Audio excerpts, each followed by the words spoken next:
ഏട്ടയുടെ പേരെന്തേട്ടെ? ഞാൻ അയ്യപ്പൻ. അത് കലക്കി. ഏത് അയ്യപ്പൻ?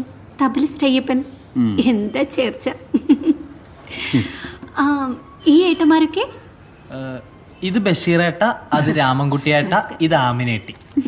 കളിയാക്കണ്ട രമണേട്ടെ, ആമിന് പാടുന്ന കുട്ടിയാവൂലേ? അല്ല ചേച്ചി, സാധാരണ കലാമണ്ഡലം മുന്നിലല്ലേ വെക്കുക? കലാമണ്ഡലം ഗോപി, കലാമണ്ഡലം ഹൈദരാലി, കലാമണ്ഡലം ക്ഷേമാവതി. ഇതെന്താ പുറകില്? അവരൊക്കെ കലാമണ്ഡലത്തിന്റെ അകത്തുനിന്ന് വരുന്നവരല്ലേ ആമിന, അതുകൊണ്ട് അവര് മുന്നിൽ വെച്ചു.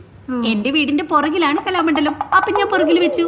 എങ്ങനെയുണ്ട്? അപ്പോ ഒറിജിനൽ കലാമണ്ഡലം അല്ലേ? അത് ഏട്ട എന്റെ വിസിറ്റിംഗ് കാർഡിൽ കണ്ണു മിഴിച്ച് നോക്കാഞ്ഞിട്ടാ. അതിൽ അച്ചടിച്ചു വെച്ചിട്ടുണ്ടല്ലോ, പ്രേമലത കലാമണ്ഡലം ബ്രാക്കറ്റിൽ STP. ആ, STP എന്ന് പറഞ്ഞ സ്റ്റോപ്പ്, കലാമണ്ഡലം സ്റ്റോപ്പ്. അപ്പൊ ശാസ്ത്രീയായിട്ടൊന്നു ആ, പഠിക്കാതെ പിന്നെ കുട്ടിക്കാലം മുതൽ